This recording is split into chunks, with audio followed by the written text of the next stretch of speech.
विज्ञान लोक मनोविज्ञान है, मतलब कि बाकी की मनोविज्ञान की शाखाएं मनोविज्ञान के विद्यार्थियों के लिए है, प्रैक्टिशनर्स के लिए है, प्रोफेशनल व्यक्तियों के लिए है, जो साइकोथेरेपी करना चाहते हैं, जो काउंसलिंग करना चाहते हैं, जो इससे कमाना चाहते हैं, जीवन निर्वाह करना चाहते हैं। जबकि टीए आम आदमी का मनोविज्ञान है।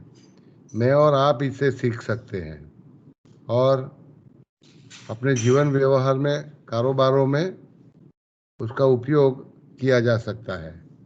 तो ये मनोविज्ञान अमेरिकी साइकियाट्रिस्ट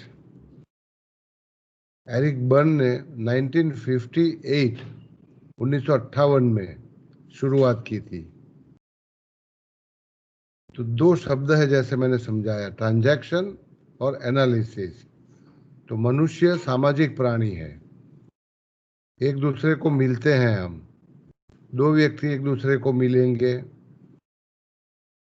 दो ग्रुप्स एक दूसरे को मिलेंगे, या एक व्यक्ति कई व्यक्तियों के समूह को मिलेंगे, तो एक व्यक्ति से वार्तालाप की शुरुआत की जाएगी, जैसे कि आप कैसे हो, और दूसरा व्यक्ति इस प्रश्न का जवाब देने वाला होगा। तो वार्तालाप शुरू करने वाला एक व्यक्ति, जिसको कहा जाता है टीए की भाषा में एजेंट, और प्रतिभाव देने वाला व्यक्ति है, उसको कहा जाता है प्रतिभाव झेलने वाला।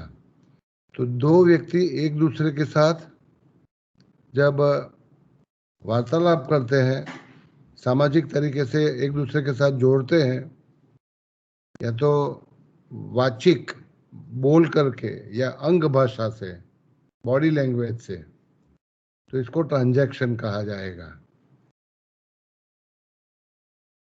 तो मनुष्य और मनुष्य के बीच, मनुष्य जूथ और मनुष्य जूथ के बीच, या एक व्यक्ति और एक पूरा समूह, उसके बीच अंदर अंदर जो आदान प्रदान होता रहता है, आदान प्रदान होता है, उसका विश्लेषण करने वाला जो मनोविज्ञान है, लोक मनोविज्ञान है, लोकभोग्य मनोविज्ञान है, उसे ट्रांजैक्शनल एनालिसिस कहा जाता है। तो आज उसकी थोड़ी विगत में अंदर उतरेंगे। ये मनोविज्ञान, जैसे हम चर्चा कर चुके हैं, सकारात्मक है। सकारात्मक इसलिए कि ये मानता है कि हर व्यक्ति का स्वीकार करो। तो टीए को ओकेनेस, स्वीकार के साथ जोड़ा जाता है। जो भी व्यक्ति, जो भी आदमी जैसा भी है वैसा अच्छा है। जैसे कि हर व्यक्ति का बंधारण उसके बचपन में माता पिता के द्वारा, कुटुंब के द्वारा उसका लालन पालन और उछेर किया जाता है, उससे उसका मानसिक बंधारण तय किया जाता है। और जैसा मानसिक बंधारण होता है ऐसा उसका व्यक्तित्व होता है। तो व्यक्तित्व की नींव अपने बचपन में होती है। बचपन में हमारा मानस घड़तर होता है, और जैसे संजोगों से, जैसे हालातों से हम गुजरते हैं, ऐसा हमारा व्यक्तित्व बनेगा। तो जैसा भी व्यक्तित्व है, कोई गुस्से वाला है, कोई भलाई करने वाला इंसान है, कोई स्वार्थी है, कोई निस्वार्थी है, कोई अत्यंत काम करने में मानता है, निष्ठावान है, कोई काम चोरी करने वाला है। तो मनुष्य समाज विभिन्न व्यक्तित्वों से बना है। हमको सभी का स्वीकार करना चाहिए, किसी की फरियाद नहीं करनी चाहिए, किसी की टीका नहीं करनी चाहिए, किसी की खोट नहीं निकालनी चाहिए, किसी को दोषारोपण नहीं करना चाहिए। तो people are okay the way they are. हर इंसान, हर व्यक्ति जैसा भी है अच्छा है, उसका स्वीकार करिए। इस धारणा से टीए की सिद्धांत की स्थापना की गई थी।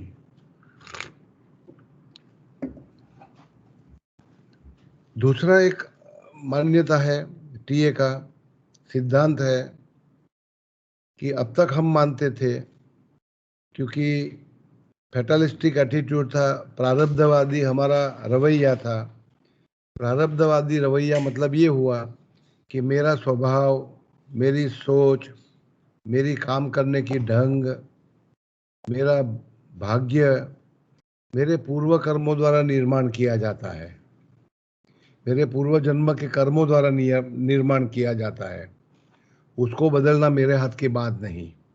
तो राम अपना भविष्य नहीं बदल पाए, कृष्ण अपना मौत टाल नहीं पाए, महाभारत का युद्ध हमको स्वीकारना ही पड़ा।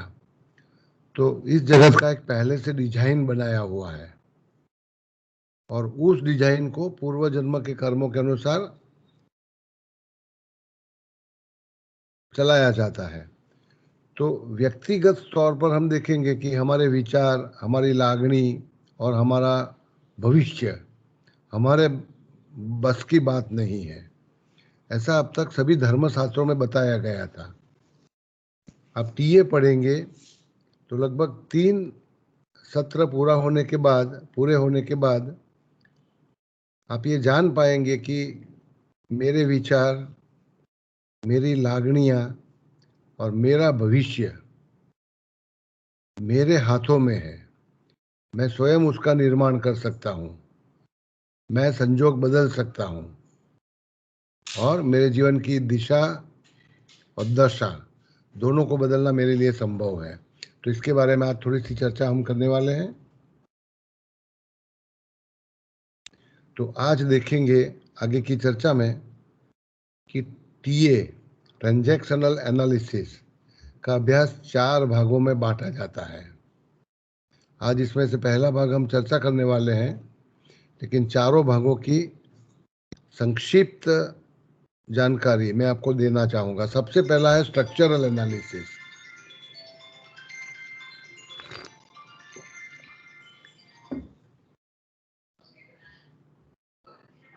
सबसे पहले है स्ट्रक्चरल एनालिसिस, मतलब कि हर इंसान, आप खुद, आपका मानसिकता, आपका मानसिक बंधारण कैसे हुआ है, ये तय करने वाला सबसे पहला टीए का विषय, इसको कहा जाता है स्ट्रक्चरल एनालिसिस। मतलब आप अलग अलग व्यक्तियों को देखेंगे तो प्रत्येक व्यक्ति का व्यक्तित्व कैसा है उसका एक अनुमान लगाना है आपको, और उसके आधार पर आप तय कर पाएंगे कि ये व्यक्ति कैसे वर्तन करेगा। जैसे कि कुछ इंसान होते हैं अत्यंत कठोर, चेहरे पर उनके हंसी नहीं दिखाई देगी, तो उनका बंधन कैसा है, ये ऐसे कैसे है। कुछ इंसान छोटी छोटी बातों पर रो लेते हैं, या कुछ इंसान अपने काम को गंभीरता से नहीं लेते हैं। तो कौन सा हिस्सा उनके अंदर काम कर रहा है, तो हमारा व्यक्तित्व कौन से अंशों का बना हुआ है, हमारा व्यक्तित्व कौन से अंशों का बना हुआ है, हमारे बंधारण में क्या क्या खासियतें हैं, क्या क्या विशेषताएं हैं, उसका विश्लेषण करने वाला सबसे पहला टीए का विज्ञान, उसको कहा जाता है स्ट्रक्चरल एनालिसिस। तो आज हम शुरुआत करने वाले हैं हमारे व्यक्तित्व को समझने की। हर इंसान को समझने का पहला तरीका, आप उसका व्यक्तित्व कैसे बना है, उसमें कौन सा हिस्सा ज़्यादा है, कौन सा हिस्सा कम है। जैसे कि किसी व्यक्ति में अगर बच्चा ज़्यादा होगा तो वो अपरिपक्व होगा, इमैच्योर होगा। अगर किसी व्यक्ति में पेरेंट ज़्यादा होगा, मानो कि वडील मानस ज़्यादा होगा, तो वो कठोर हो सकता है या प्रोटेक्टिव हो सकता है, सबको प्यार जताने वाला हो सकता है। तो अलग अलग प्रकार के व्यक्तित्व घड़तर होंगे। तो स्ट्रक्चरल एनालिसिस में हर व्यक्ति का व्यक्तित्व विश्लेषण किया जाता है, ये पहला भाग है। अब मेरा व्यक्तित्व एक प्रकार का है, आपका व्यक्तित्व एक प्रकार का है। जैसे मैं पिछले रविवार को बोल चुका हूँ कि हर इंसान के व्यक्तित्व में 3 अंश होते हैं। एक अंश है पेरेंट ईगो स्टेट, दूसरा अंश है एडल्ट ईगो स्टेट, तीसरा अंश है चाइल्ड ईगो स्टेट। देखने पर आपको पता चलेगा हर इंसान में 3 अंश होते हैं। पी से मतलब है पेरेंट, मतलब वडील मानस, ये मत करो, ऐसे नहीं करना है तुमको, झूठ नहीं बोलना है, ये कहने वाला हमारा व्यक्तित्व का जो हिस्सा है उसको पेरेंट ईगो स्टेट कहा जाता है। दूसरा हिस्सा है एडल्ट ईगो स्टेट, पुख्त मानस, जो वर्तमान को ध्यान में रखते हुए, लक्ष्य में रखते हुए माहिती संपादन करता है। जैसे कि इस समय मैं आपको मनुष्य व्यक्तित्व के बंधारण को समझा रहा हूँ और आप एकाग्रता पूर्वक उसको सुन रहे हो, तो इस समय मेरा और आपका एडल्ट ईगो स्टेट, एडल्ट मतलब कि पुख्त मानस कार्यरत है। जब आपको भूख लगती है, आप आइसक्रीम खाना चाहते हो, आप रोने लगते हो, या जोर जोर से चिल्लाने लगते हो, या हंसते हो, या सोना चाहते हो, या थके हुए हो, तो उस समय आपके अंदर का जो हिस्सा कार्यरत है उसको चाइल्ड ईगो स्टेट कहा जाता है। तो प्रत्येक व्यक्ति के मानसिक घड़तर में 3 हिस्से होते हैं, parent ego state, adult ego state, child ego state. अब एक व्यक्ति दूसरे व्यक्ति से वार्तालाप करता है, सामाजिक व्यवहार करता है, तो एक व्यक्ति के तीनों ईगो स्टेट दूसरे व्यक्ति के तीनों ईगो स्टेट, मतलब कि पहला व्यक्ति और दूसरा व्यक्ति दोनों के पास 3 ईगो स्टेट्स, मनोस्थितियां हैं। विवरण आगे और करता हूं। तो 3 मनोस्थितियां एक व्यक्ति की और 3 मनोस्थितियां दूसरे व्यक्ति की। जैसे कि मैं अगर आपको पूछता हूं ये क्या कर रहे हो, तो इस समय मेरा पेरेंट ईगो स्टेट कार्यरत है, तो ये सवाल जाएगा आपके चाइल्ड ईगो स्टेट को। आपको जवाब देना पड़ेगा, मैं सो रहा हूं, या मैं खा रहा हूं, या मैं पानी पी रहा हूं। तो ये 2 ईगो स्टेट मनोस्थितियों के बीच सामाजिक व्यवहार हुआ, फिर आप अपना जवाब देंगे। तो इसी तरह जब 2 इंसान एक दूसरे से मिलते हैं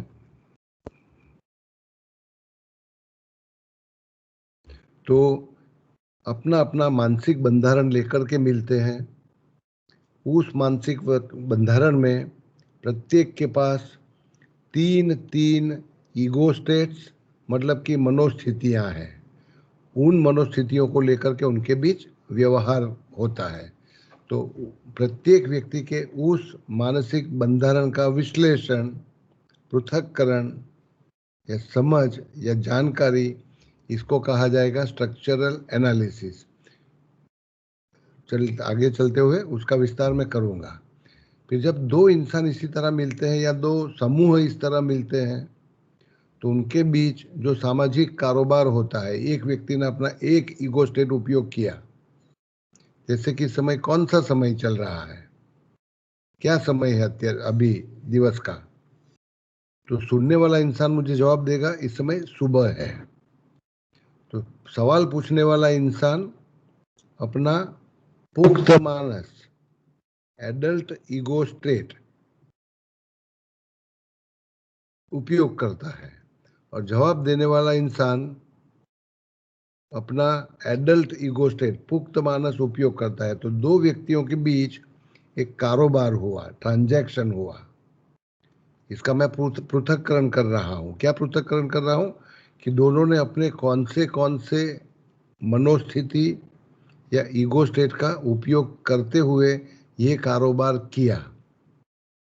तो 2 व्यक्तियों के बीच, 2 समूहों के बीच सामाजिक वर्तन व्यवहार के दरमियान जो घटता है उसका विश्लेषण, पृथक्करण या जानकारी प्राप्त करना, इसको कहा जाएगा ट्रांजैक्शनल एनालिसिस, या कई बार उसको कहा जाता है ट्रांजैक्शनल एनालिसिस प्रॉपर, क्योंकि टीए तो हम पढ़ ही रहे हैं। This is transactional analysis proper. कल रात कितने बजे सो गए थे? तो मेरा टोन सुनते आपको तुरंत पता चलेगा कि मैं अपने पेरेंट ईगो स्टेट से पूछ रहा हूं। तो सुनने वाला जवाब देगा, मैं रात को बहुत थका था तो थोड़ा जल्दी सो गया था, पढ़ाई नहीं कर पाया।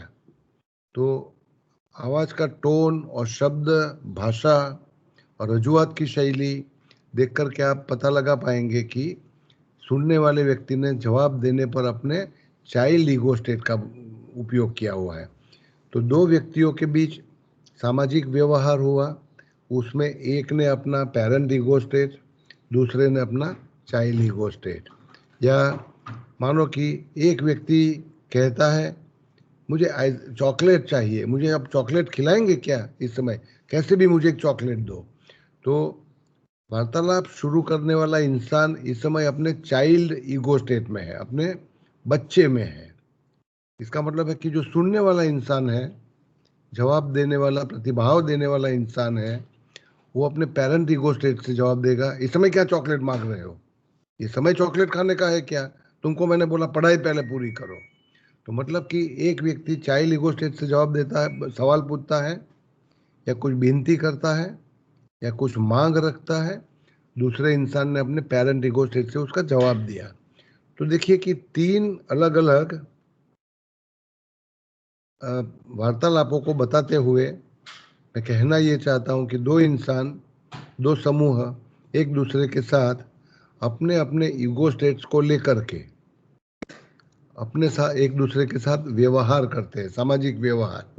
सामाजिक व्यवहार को कहेंगे हम ट्रांजैक्शन, और उसका पृथक्करण करने वाला ये दूसरा टीए का मेथड है जिसको कहा जाता है ट्रांजैक्शनल एनालिसिस प्रॉपर। तो ये आपको अगले हफ्ते तक इसकी जानकारी दी जाएगी। तीसरा है गेम एनालिसिस। तो मनुष्य सामाजिक प्राणी है और हम एक दूसरे के साथ जुड़े हुए हैं। इसमें हम बहुत सारी चीजें चाहते हैं, एक दूसरे से सलामती चाहते हैं, सुरक्षा चाहते हैं, प्यार चाहते हैं, आदर सम्मान चाहते हैं, बहुत सारी चीजें चाहते हैं। अच्छी चीजें भी चाहते हैं, बहुत बुरी चीजें भी चाहते हैं। सामान्य रूप से मनुष्य समाज का घड़तर इस तरह हुआ था कि हर एक व्यक्ति को एक दूसरे से प्यार मिले, आदर सत्कार मिले, सम्मान मिले। लेकिन कई बार ये संभव नहीं होता, क्योंकि मनुष्य और मनुष्य का संबंध अत्यंत जटिल, अटपटा होता है। तो मैं चाहता हूँ खुशी, मैं चाहता हूँ सुख, लेकिन आपसी आदान प्रदान में कई बार मुझे सुख और खुशी नहीं मिलता, तब मैं अपने आप से समझौता करने लगता हूँ। और उस समझौते में मैं ऐसा एक निश्चय मेरे बचपन में तैयार कर देता हूँ, मेरे बचपन में तय कर लेता हूँ कि भले ही खुश सुख न मिले, दुख से चलाऊंगा, भले ही मुझे प्यार का स्पर्श न मिले, मैं तिरस्कार या मार पीट के, जैसे कि मेरे पिताजी से, मेरी माँ से मैं प्यार चाहता था, प्यार का स्पर्श चाहता था, दुलार चाहता था, लेकिन किसी कारणवश वो नहीं दे पाए, तो मुझे समझौता करना होगा कि प्यार के बदले मार चलेगी, आदर के बदले चांटा चलेगा। तो इस तरह से आप पूरा मनुष्य समाज देखेंगे कि एक दूसरे के बीच कोई भी संबंध देखो, संबंधों की नींव ऐसी बन चुकी है कि एक दूसरे के बीच कम नसीब से नकारात्मक लागनियों का आदान प्रदान बहुत होता रहता है। एक व्यक्ति गुस्से होता है, दूसरा दुखी होता है। और ये घटना हमेशा एक बार नहीं बनती। जैसे कि आप पति पत्नी का व्यवहार देखो, माता पिता और बच्चों का व्यवहार देखो, एक ऑफिस में साथ में काम करने वाले लोगों का पारस्परिक व्यवहार देखो, तो आम तौर पर एरिक बर्न ने देखा कि लोग नकारात्मक लागणियों का आदान प्रदान ज्यादा करते हैं। समाज की रचना की गई थी सकारात्मक लागणियों के आदान प्रदान के लिए। कम नसीब से ये संभव नहीं हो पाया क्योंकि सामाजिक रचना अटपटी थी। हर व्यक्ति की अपेक्षाएं अलग अलग थी। जैसे कि इस समय मैं आराम करना चाहता हूँ, मैं चैन से बैठना चाहता हूँ, मैं थका हुआ इंसान हूँ, और मेरा बच्चा मेरे पास आता है और कुछ ऐसी डिमांड कर बैठता है, कुछ ऐसी मांग कर बैठता है कि मैं गुस्से हो जाता हूँ। तो बच्चे ने प्यार से मेरे से मांगा एक आइसक्रीम और मैंने दिया उसको एक चांटा। तुमको देखता नहीं मैं थका हुआ हूँ, इस समय कहाँ से आइसक्रीम लाऊंगा रात को 2 बजे, करते हुए एक चांटा दे देता हूँ उसको। तो देखिए कि मनुष्य मनुष्य के बीच सामाजिक संबंधों में सकारात्मक लागणियों के आदान प्रदान की नींव होनी चाहिए थी। इसके बदले पूरा समाज में देख रहा हूँ, एरिक बर्न ने देखा कि हर व्यक्ति दूसरे व्यक्ति को नकारात्मक लागणी देना चाहता है, खुद नकारात्मक लागणी कमाना चाहता है। तो पूरा समाज मनोवैज्ञानिक तरीके से सामाजिक व्यवहारों के दरमियान एक दूसरे से नकारात्मक लागणियों के आदान प्रदान करते रहते हैं। और ये घटना केवल एक बार नहीं बनती, ये नियम बन गया है। नियम को एरिक बर्न ने कहा स्टीरियोटाइपिक बिहेवियर। जैसे कि पति पत्नी हर बार छोटी छोटी बातों पर लड़ते झगड़ते रहते हैं, तो ये स्टीरियोटाइपिक बिहेवियर हो गया। बीबा ढाड़ या एक समान वर्तन व्यवहार हर बार करेंगे ताकि 5 साल के बाद ये एक दूसरे को फरियाद करेंगे या लोगों को बताएंगे कि हमारा लग्न जीवन, हमारा शादी जीवन दुखी है। तो अब देखिए कि उसी तरह हर जगह पर एक दूसरे के साथ नकारात्मक लागणियों का आदान प्रदान होता रहता है। कमनसीब ये है कि नकारात्मक लागणियों का आदान प्रदान करने वाले लोग ये क्यों किया जाता है, ये क्यों होता है, ये समझते नहीं। तो मैं थोड़ा आपको ले जाना चाहूंगा अपनी बचपन तक, कि बचपन में मैं माता पिता का स्पर्श चाहता था, प्यार चाहता था, आदर और सत्कार चाहता था, लेकिन वो संभव नहीं बना। माता पिता मुझे नहीं चाहते थे, मैं उनको पसंद नहीं था। तो मुझे डांट पड़ती थी, मुझे चांटा पड़ता था, मेरी अवहेलना की जाती थी। तो जो मुझे चाहता था वो ना मिला। इसके कारण मेरे दिमाग में एक प्रकार का बंधारण ऐसा बन गया कि ठीक है, प्यार न सही, स्पर्श न सही, आदर सत्कार न सही, बुरी लागणियों से मैं चलाऊंगा। तो वो बुरी लागणियों को कमाने के लिए, दुख कमाने के लिए, गुस्सा कमाने के लिए, विफलता कमाने के लिए, हताशा कमाने के लिए, ये सब नई नकारात्मक लागणियों को कमाने के लिए हर इंसान बचपन में एक निर्णय कर लेता है, एक निश्चय ठान लेता है। और उस निश्चय को पूरा करने के लिए, जब छोटा था तब तो माता पिता के साथ ये व्यवहार होता था, लेकिन बड़े होने के बाद माता पिता का स्थान समाज के अन्य व्यक्ति ले लेंगे। जैसे कि माता पिता ने मेरे पिता ने मेरे को चांटा मारा, घर छोड़ के मैं बाहर निकलता हूँ तो लोगों से लड़ता रहता हूँ मैं। तो माता पिता का स्थान मेरे शिक्षक लेंगे, मेरे बॉस लेंगे और सब लोग लेंगे। और मैं मानसिक रूप से, गर्भित रूप से एक प्रकार की गेम, एक प्रकार की मनोवैज्ञानिक रमत, खेल समाज में लिए घूमता हूँ, ताकि जहां भी जाऊंगा मैं लोगों का गुस्सा झेलूंगा, जहां भी जाऊंगा मैं दुख उठाऊंगा, जहां भी जाऊंगा मैं तिरस्कृत होऊंगा। क्योंकि नकारात्मक लागणी मुझे संपादन करना है, औरों को देना है। और इसके लिए एक मनोवैज्ञानिक खेल शुरू किया जाता है बचपन से। और पूरा समाज, टीए का ये बहुत रोचक विज्ञान है मनोविज्ञान, कि पूरा समाज परस्पर नकारात्मक लागणियों के आदान प्रदान के लिए अनेक प्रकार की ऐसी खेल खेलता है जो मनोवैज्ञानिक खेल है। इसको एरिक बर्न ने कहा गेम्स, साइकोलॉजिकल गेम्स।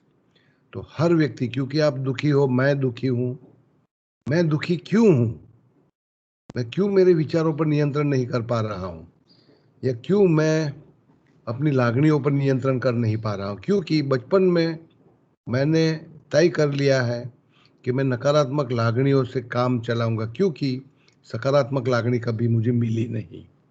तो हर व्यक्ति नकारात्मक लागनी कमाने के लिए, इसकी बहुत रोचक चर्चा आगे चल करके करेंगे, हर व्यक्ति नकारात्मक लागनियों को कमाने के लिए एक प्रकार की मनोवैज्ञानिक खेल अपने दिमाग में, अपने भेजे में बना देता है, और वो गेम लेकर के हर व्यक्ति के पास वो पहुंचता है। हर इंसान से वो नकारात्मक लागनी चाहता है। इसको कहा जाएगा गेम एनालिसिस। तो टीए में है स्ट्रक्चरल एनालिसिस, आपके व्यक्तित्व का घड़तर कैसा है। दो व्यक्तियों के बीच जो आदान प्रदान होता है उसमें बाहरी स्तर पर क्या होता है, गर्भित स्तर पर क्या होता है। बाहरी स्तर पर मैंने पूछा क्या समय है, आपने अपनी घड़ी देखी और मुझे बताया अभी 7 बजे है। तो ये ट्रांजैक्शन हुआ दो व्यक्तियों के बीच। लेकिन गर्भित स्तर पर क्या हुआ? गर्भित स्तर पर सवाल पूछने वाले व्यक्ति ने और जवाब देने वाले व्यक्ति ने अरस परस जवाब देने के समय कुछ लागनियों का भी आदान प्रदान किया। जैसे कि मैंने आपको जवाब दिया इस समय 7 बजे है, लेकिन मेरी टोन को देखो आप, इस समय 7 बजे है। या मैं अपनी घड़ी को देखूंगा और आपको कहूंगा कि क्यों आप घड़ी, आपको पता नहीं इस समय क्या, आप घर से निकले तो आप देख के नहीं निकले क्या? तो देखिए कि इस तरह से किसी भी सामाजिक व्यवहार में, कारोबार में लागनियों का भी आदान प्रदान किया जाता है। और वो लागनियों का आदान प्रदान आपने अपने दिमाग में कौन सी खेल, मनोवैज्ञानिक खेल खेलने का निश्चय किया हुआ है, उसके आधार पर हो रहा है। तो हर इंसान नकारात्मक लागनी कमाता रहता है। अब एक चौथा हिस्सा है जिसको कहा जाता है स्क्रिप्ट एनालिसिस। आप हर व्यक्ति का जीवन देखिए, कुछ इंसान जीवन में सफल होते हैं, कुछ निष्फल रहते हैं हमेशा। कुछ इंसान सुखी है, कुछ इंसान दुखी है। कुछ इंसान समृद्ध है, कुछ दरिद्र है, निर्धन है। तो आप अलग अलग प्रकार के इंसान देखेंगे जीवन में। हमेशा हम ये सोचते हैं कि उसका कर्म ऐसा था पूर्व, या उसका प्रारब्ध ऐसा है कि उसके जीवन में सफलता लिखी ही नहीं। तो वो कौन सी किताब थी कि जहाँ पर सफलता निष्फलता लिखी गई? कुछ भी काम करो, जैसे कि कई लोगों का कहना होता है मैं कितना भी अच्छा काम करता हूँ मुझे यश या कीर्ति नहीं प्राप्त होती। या कुछ इंसान ऐसा कहते हैं कि ये कुछ भी नहीं करेंगे, केवल खड़े रहेंगे और उनको लोग मान देंगे। तो सुख और दुख मिलता है हमको हमेशा, सफलता और निष्फलता मिलती है। हमारे कार्यों का निर्धारित परिणाम आता भी है और नहीं भी आता है। तो ये सब बातें कौन से प्रारब्ध पर निर्मित है? तो ये प्रारब्ध हमारा निर्माण किया जाता है हम ही के द्वारा बचपन में। जैसे कि मुझे मेरा पूरा जीवन जीना है, तो सफल इंसान का जीवन जीना है या निष्फल इंसान का? सुखी इंसान का जीवन जीना है या दुखी इंसान का? समृद्धता का जीवन जीना है या दरिद्रता का? इसका कथानक, जैसे कि कोई भी नाटक, कोई भी चलचित्र करने के पहले, पाठ करने के पहले उसकी एक स्क्रिप्ट, कथानक लिखी जाती है। कथानक में पात्र वर्णन की जाती है, पात्रों के भूमिका तय किए जाते हैं, पात्रों के संवाद तय किए जाते हैं, ये पहले से निर्मित है। और प्रत्येक पात्र को अपना जो स्क्रिप्ट, अपना जो कथानक दिया है उसी को वफादार रहते हुए भूमिका करना है या भाग अपना अपना हिस्सा लेना है। तो जैसे नाटकों में या तो चलचित्रों में पहले से कथानक तय होता है, संवाद तय होते हैं, घटनाएं तय होती है, कब नायक का मृत्यु होगा, कब उसका शादी होगा, कब विलन बीच में आएगा, कब घटनाओं में एकाएक आकस्मिक परिवर्तन आएगा, ये सब पहले से लिखा जाता है। इसको कहते हो कथानक, स्क्रिप्ट। कुछ उसी तरह हमारे जीवन की स्क्रिप्ट हम ही ने हमारे बचपन में 8 साल के होने के पूर्व तैयार कर ली है। वो सुख की स्क्रिप्ट होगी या दुख की होगी, ये सफलता की होगी या निष्फलता की होगी। तो उसी स्क्रिप्ट को वफादार होकर के हम, जैसे कि किसी व्यक्ति ने आत्महत्या कर ली अभी 2 महीने पहले, लेकिन कम नसीब से आत्महत्या की स्क्रिप्ट, कथानक उसके मन में उसके बचपन में लिखी हुई थी। तो इस समय तो वो केवल अभिनय करता है। तो हर घटनाओं में, नाजुक घटनाओं में आप जो भी करते हो, जो भी व्यवहार करते हो, कारोबार करते हो, अभिनय करते हो, वो आपकी जीवन कथानक को वफादार रह करके आप करते हो। ये सब, जैसे कि ये मनोवैज्ञानिक खेल और आपकी जीवन कथानक आपकी अनकॉन्शियस माइंड में होती है, आपके चित्त में होती है। इसके बारे में आपको पता नहीं कि क्यों हर बार मैं रो कर के घर वापस आता हूँ, क्यों हर बार मुझे दुख मिलता है, या क्यों मेरा मनचाहा परिणाम मुझे नहीं मिलता। ये आप समझ नहीं पाएंगे जब तक टीए का इस विषय आप ध्यान से समझेंगे नहीं।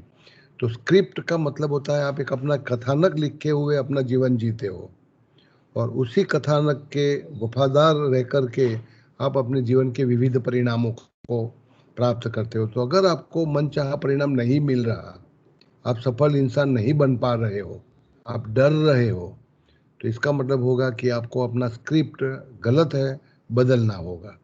तो यह है जीवन कथानक। तो संक्षिप्त में आपके व्यक्तित्व का बंधारण समझाने वाला ट्रांजैक्शनल एनालिसिस का विषय, उसको कहा जाता है स्ट्रक्चरल एनालिसिस, जिसकी आज चर्चा शुरू करेंगे हम। ट्रांजैक्शनल एनालिसिस जिसका मतलब है दो इंसानों के बीच, दो व्यक्ति समूहों के बीच जो आदान प्रदान, सामाजिक आदान प्रदान होता है बाह्य स्तर पर और गर्भित स्तर पर, दोनों की समझ दी जाएगी आपको। बाह्य स्तर पर, गर्भित स्तर पर, उसको कहा जाता है transactional analysis proper. Game analysis, नकारात्मक लागणियों के आदान प्रदान के लिए हमने सामाजिक खेल बचपन से शुरू किए हैं, और दुख बांटते हैं एक दूसरे को, गुस्सा बांटते हैं, विफलता बांटते हैं, हताशा बांटते हैं, अवहेलना, तिरस्कार इत्यादि बांटे जाते हैं समाज में। और पूरा का पूरा मनुष्य समाज इस तरह से देखेंगे तो बिल्कुल नेगेटिव है, नकारात्मक है। क्योंकि ये गेम्स जब तक आप समझेंगे नहीं, आपको लोग दुखी करते रहेंगे, आप लोगों को दुखी करते रहेंगे, और आप अपने जीवन में दुखी हो क्योंकि उसका कथानक आपने लिखा हुआ है। तो जब तक ये कथानक नहीं बदलेंगे, आपकी भूमिका नहीं बदलेगी। तो ये 4 विषय, अगर आपको इसके बारे में कोई सवाल है। सर हरिओम। हरिओम। अच्छा सर, कोई बच्चा है, हाँ। तो यदि बच्चा 5 साल 8 साल तक उसके जीवन पे जो माँ बाप के साथ व्यवहार करता है, और कभी वो माँ बाप डांटते हैं, या तो फिर एक 2 बच्चे हैं माँ बाप के, तो एक के हाँ। साथ ऐसा व्यवहार होता है कि एक जिद्दी है और एक जिद्दी नहीं है, तो हाँ। दोनों के साथ अलग अलग व्यवहार माँ बाप का होता है, तो उसकी असर उसके जीवन काल पे होती है कि नहीं होती है, और होती हाँ। है तो उसको हाँ। चेंज कैसे किया जाता है? हाँ। आपका मैं सवाल, क्योंकि आपकी आवाज़ बीच बीच में टूट रही थी, मैं ठीक से समझ नहीं पाया, लेकिन मान आपके 2 बच्चे हैं, माता जी पिता के 2 बच्चे, दोनों के साथ अलग व्यवहार दोनों किया जाता है, जी तो क्या उसका प्रभाव उनके व्यक्तित्व पर पड़ेगा? जवाब होगा हाँ, जी क्योंकि हमारा व्यक्तित्व घड़तर बचपन में तय किया जाता है। तो थोड़ा नोट बना लीजिए आप इस सवाल के जवाब के बारे में। सभी को मेरा विनती है कि हमारे बचपन को 2 अंशों में बांटा जाता है। अत्यंत रोचक विज्ञान है ये।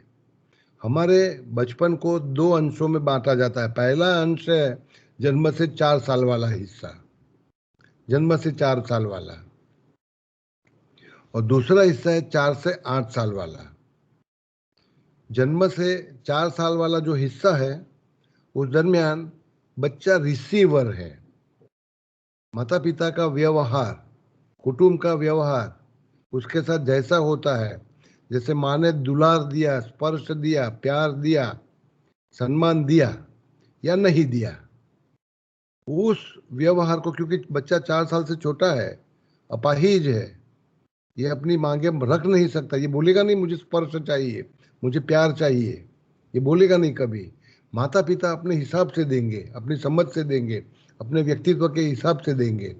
तो दोनों बच्चों के साथ अगर आप गलत अलग व्यवहार करते हो तो उस अलग व्यवहार की छाप उनकी दिमागी कोशों में हो जाती है, होती जाती है।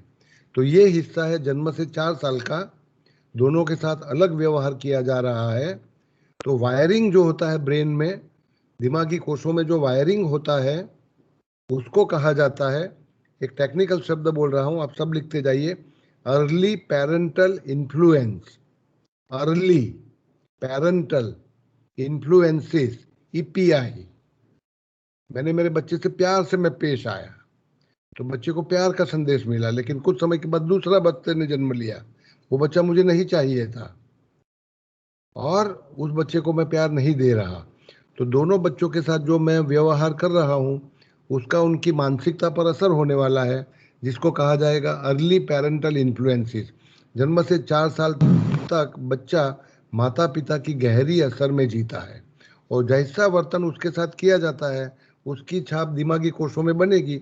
उसके आधार पर 4 से 8 साल का समय लीजिए, अभी दूसरे वाला 4 से 8 साल वाला, उसमें बच्चा कुछ जीवन लक्ष्य निर्णय करेगा, जीवन लक्ष्य निर्णय। तो जैसे कि मैं प्यार का अधिकारी नहीं हूं, या मेरे पिताजी ने मुझे बहुत प्यार दिया, मेरी माता ने बहुत प्यार दिया, मतलब मैं प्यार का अधिकारी हूं। तो समाज में हर व्यक्ति से मुझे प्यार मिलेगा, सत्कार मिलेगा, आदर मिलेगा, ऐसा एक उसका निर्णय होगा। तो जैसा निर्णय वो बनाता है ऐसा उसका जीवन कथानक बनता है। तो इसी तरह से बच्चों के साथ अगर अलग अलग व्यवहार करेंगे आप तो परिणाम भी अलग अलग आएंगे। मैं उम्मीद करता हूं कि आपके सवाल का मैं जवाब दे पाया हूं। फिर इस टेक्निकल बात को और आगे चढ़ाए लेंगे हम भविष्य में। सर एक सेकंड सर ये हाँ सर हाँ जी, हेलो પહેલા તમારું નામ બોલજો એટલે મને ખ્યાલ આવે કે કોણ સવાલ પૂછે છે, એટલે પછી એ પ્રમાણે। ચેતન પરીખ હા જી બોલીએ। બે બાળકોનો ઉછેર એક સરખો કરવામાં આવે છે છતાં પણ બેના સ્વભાવ અલગ કેમ થાય છે? બેના બેવ બાળકોનો ઉછેર સરખો કરીએ છે તો પણ, એવો સવાલ છે તમારો। हाँ ओके, एक तो पहले तो इस बात को हम समझ लें कि कभी भी दो बच्चों का उछेर अगर वो अलग अलग समय पर हुए होंगे तो एक समान नहीं हो पाएगा आपसे। कुटुंब का पिछले पिछले हफ्ते में मैं आपको जवाब दे चुका हूँ कि कुटुंब का और माता पिता का मनोसामाजिक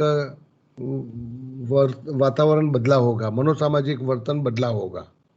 मेरा पहला बच्चा जन्म लिया तब मेरा वर्तन अलग था, इस समय अलग है।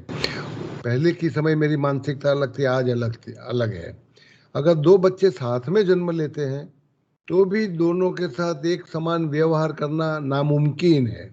जैसे 5 उंगलियां एक समान नहीं होती, माता पिता का वर्तन व्यवहार सभी बच्चों के साथ एक समान नहीं हो सकता, कुछ न कुछ भेद होगा। एक ये बात है, तथ्य है। दूसरा तथ्य है कि समान व्यवहार करने पर भी दोनों बच्चों को मैं एक समान व्यवहार करता हूँ, दोनों को एक साथ में आइसक्रीम ला करके देता हूँ, दोनों को एक समान कपड़े ला करके देता हूँ।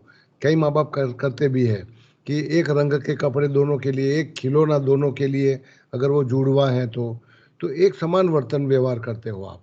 फिर भी क्या परिणाम आएगा उसका आधार आप पर नहीं, आपके बच्चों पर रहेगा, दोनों बच्चों पर। दोनों को लाके खिलौना दिया तो दोनों ने उसका अर्थघटन क्या किया। एक कहेगा मेरे पिताजी ने प्यार से मुझे लाके खिलौना दिया, बहुत अच्छे कपड़े लाके दिए, और दूसरा कहेगा मेरे पिताजी हमेशा मैं ज़्यादा पढ़ूं, मैं बहुत मेहनत करूं और ये मेरे से कुछ ना कुछ अपेक्षा लेकर के आते हैं, तो अपेक्षा पूरी करने के लिए वो मुझे खिलौना देंगे ताकि मैं पढ़ाई ज़्यादा करूं। मेरे पिताजी स्वार्थी है। तो मेरा कहने का मतलब है कि आपके वर्तन व्यवहार का बच्चे क्या अर्थघटन करेंगे वो उनके छोटे से दिमाग पर निर्भर है, और ये कोई आदमी नहीं जान सकता। जैसा नहीं, जैसे कि आपने दोनों को प्यार से छुआ, एक को लगेगा पिताजी ने प्यार दिया, दूसरे को लगेगा मेरा तिरस्कार किया गया, मुझे चांटा मारा गया है। तो कुछ बदलाव आपके अंदर है, जैसे मैं समझा रहा था, मनोसामाजिक वातावरण आपका बदला, आपका व्यक्तित्व बंधारण बदलता है, दोनों बच्चों के साथ आगे एक समान पेश नहीं आ सकते। और दूसरा फर्क पड़ता है बच्चों के अंदर, बच्चे कैसे प्रतिभाव लेंगे देंगे, बच्चे क्या प्रतिक्रिया बताएंगे आपके वर्तन की, वो दोनों में अलग अलग रहेगी, एक समान नहीं हो सकता।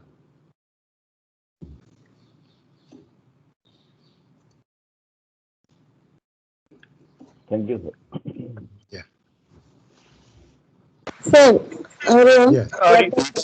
Hello sir. हाँ पहला बेन बोले એટલે બેનને બોલો। हाँ बेन તમારું નામ બોલજો બેન પહેલા। लता झा बात कर रही हूँ सर। बोलिए। स्क्रिप्ट एंड मैं बताया आपने कि 8 साल की एज में स्क्रिप्ट लिख दी जाती है और उसका हाँ इम्पैक्ट बाद में होता है। तो सर 8 साल से पहले बच्चे में इतनी समझ यानी स्क्रिप्ट लिखने, तो उसके वातावरण पे असर करता है, एटमॉस्फेयर पे, या उसने कुछ ऐसा देखा होता है, या किस तरह से वो सर लिख पाएगा अपने? हाँ हाँ, बच्चा अल्प विकसित मानस है उसका, समझ लीजिए, उसके दिमागी कोष पुख्त व्यक्ति की तरह समझ नहीं पाएंगे, फिर भी जो अधूरा अर्थघटन करेगा उसी के आधार पर वो अपनी स्क्रिप्ट लिखेगा, है ना। कुटुंब में जीते समय, स्कूल में जाते समय, स्कूल में रहते समय कुछ घटनाएं बनती है, उन घटनाओं का बच्चा विश्लेषण करता है अपने दिमाग से, लेकिन उसका दिमाग अपाहिज है, अल्प विकसित है। तो अल्प विकसित मानस से वो जो अर्थघटन करेगा उसी के आधार पर वो स्क्रिप्ट लिखेगा, है ना। तो इसीलिए हम सब सब सब अपाहिज जैसे हैं कि स्क्रिप्ट लिखी जाती है बचपन में, जिस समय मेरी पूरी पूरी मानसिक विकास नहीं हुई, मेरा दिमाग अल्प विकसित है और मैं स्क्रिप्ट लिख बैठता हूँ, और इस समय मैं हूँ 45 साल का या 36 साल का या 30 साल का, आत्महत्या कर लेता हूँ। तो स्क्रिप्ट लिखी गई 7 साल में, है ना। कुछ घटनाएं देखेंगे भविष्य में, क्योंकि इस समय तो मैं थोड़ा थोड़ा शुष्क चर्चा कर रहा हूँ, लेकिन भविष्य में कुछ घटनाओं को देखेंगे। एक आध घटना जैसे कि माता पिता के बीच लड़ाई हो रही है, बच्चा बाजू में बैठा हुआ है, बच्चा है 3 साल का, माँ बाप लड़ रहे हैं, खतरनाक लड़ रहे हैं, बहुत सारे किस्से देखे मैंने। तो माँ कह रही है ये बच्चा है, इसी कारण मैं तुम्हारे घर में टिकी हुई हूँ, अगर बच्चा नहीं होता तो मैं तुमको छोड़ के चली जाती। अब सामान्य विधान है लड़ाई में, लेकिन इसका अर्थ सुनने वाला बच्चा क्या करेगा ये मुझे पता नहीं, लेकिन एक अर्थ ऐसा हो सकता है कि मेरी माँ दुखी है मेरे पिताजी से, और दुख का कारण मैं हूँ, क्योंकि जब तक मैं हूँ तब तक माँ ये छोड़कर जा नहीं सकती और सुखी हो नहीं सकती। हो सकता है ये अर्थघटन, है ना। तो अगर ये जब तक मैं हूं तब तक मेरी माँ दुखी है, मेरी माँ की दुख का कारण मैं हूं, तो एक गिल्ट फीलिंग, अपराधी भाव उसने अपने दिमाग में भर लिया। ये बच्चा है 3 साल का, ये घटना एक बार नहीं अनेक बार बनती है, और बच्चे के कान में श्रवण करने पर ये विधान बार बार आता है, तो 4 साल तक उसने सीख लिया। तो अर्ली पेरेंटल इन्फ्लुएंस बन गया, guilt feeling, I am responsible for my mother's miseries, sufferings. तो ये बच्चा जब 5-6 साल का होता है तो अब एक कथानक लिखना है उसको कि भविष्य में चलकर मुझे क्या करना है। तो ये ऐसा निश्चय करेगा, it is called early life decision. तो लिखिए एक दूसरा शब्द, अर्ली लाइफ डिसीजन। जब तक मैं हूं कोई सुखी नहीं होगा। जैसे मैंने एक शब्द लिखा है आपको, अर्ली पेरेंटल इन्फ्लुएंस, ईपीआई, सभी टीए के टेक्निकल वर्ड्स हैं। उसी तरह दूसरा एक शब्द लिखिए, अर्ली लाइफ डिसीजन। बच्चे ने ठान लिया, तय कर लिया कि जब तक मैं हूं मेरी माँ सुखी नहीं हो सकती, जब तक मैं हूं हस्बैंड वाइफ में फिर होगा। फिर देखिए आप कि यही यही बच्ची अब पत्नी बनती है। तो अब ये जब तक मैं हूं तब तक मेरे हस्बैंड सुखी नहीं होंगे, मैं उनके दुख का कारण हूं, मेरे सास ससुर के दुख का कारण हूं, मैं हर व्यक्ति के दुखों का कारण हूं। तो मुझे मुझे जीने का कोई अधिकार नहीं बनता, तो मुझे मरना चाहिए। तो ऐसी व्यक्ति या तो एक्सीडेंट प्रोन बिहेवियर बताएगी, या बीमारियां होती रहेगी खतरनाक उसको, है ना, जानलेवा बीमारियां होती रहेगी, या वो सुसाइड कर सकती है। तो ये स्क्रिप्ट बन गया उसका। तो suicide is a script. Alcohol is जैसे कि बच्चे को सुनाया जाता है माँ बाप के द्वारा कि तुम निकम्मे हो, तुम कुछ कर नहीं सकते, तुम्हारे अंदर शक्ति नहीं है, तुम पर मेरा भरोसा नहीं है, तुम हटो मेरी आंखों से। तो जब तक ये बच्चा सुनता रहता है 4 साल तक, उसके दिमाग के कोषों में इसकी गड़बड़ मचती है, और 4 से 8 साल के बीच में ये कथानक लिखेगा, I am useless, I am worthless, I am hopeless. ऐसा इंसान भविष्य में जाकर के शराबी बन सकता है, क्योंकि माता पिता ने, खास करके पिता ने, उसकी शक्तियों में भरोसा नहीं किया, उसकी शक्तियों को तोड़ा, आत्मविश्वास को तोड़ा। तो ये घटनाओं के मारे, अर्ली पेरेंटल इन्फ्लुएंस के मारे बच्चे ने तय कर लिया, I am hopeless, useless, worthless, I am worth nothing, तो ये शराबी बन सकता है। तो that is the script written. तो alcoholism also is a script. Okay. तो क्या सर इसको समय के साथ में काउंसलिंग करके उसको चेंज किया जा सकता है? Simple counselling will not do. इसके लिए बहुत सारी मतलब साइकोथेरेपी करने की जरूरत पड़े, क्योंकि बचपन में जो स्क्रिप्ट लिखी गई उसकी छाप आपकी चित्त में है, अनकॉन्शियस माइंड में है। काउंसलिंग में आपकी कोई बाहरी समस्या हो तो उसको मैं चर्चा समाधान कर सकता हूँ, लेकिन स्क्रिप्ट आपकी गहराई में है, अनकॉन्शियस माइंड, तो उसको निकाल करके आपको समझाना और उसको बदलना, ये साइकोथेरेपी से हो सकता है। सामान्य काउंसलिंग नहीं चलता है उसमें, सामान्य शवासन योग नहीं चलता इसमें। और कोई? Thank you sir. यस, और कोई सवाल? सर हाँ सर हरिओम, मैं बात कर रहा हूँ। हाँ जी, बोलो। सर अभी आपने एक कोट किया था कि जैसे 2-3 महीने पहले जो सुसाइड का इंसिडेंट हुआ था। हेलो जी हाँ जी, हाँ जी, हाँ, मैं सुन रहा हूँ। तो उसकी स्क्रिप्ट बचपन में लिखी गई थी, ऐसा हाँ। मतलब आपने बताया। तो हाँ, सर ये थोड़ा मुझे मतलब I want to understand in detail कि बचपन में तो वो ये पता भी नहीं होता है कि what is suicide and what is not. नहीं, सुसाइड का तो पता नहीं होता। हाँ हाँ हाँ, आपका सवाल रोचक है। मैं समझा दूं कि मौत को, मृत्यु को समाज ने गरिमा दी हुई है। जीवन जीने से मौत अच्छा है, लगभग हर इंसान मानता है ना। और मृत्यु के कई किस्से में बचपन में मेरे देखता भी हूँ।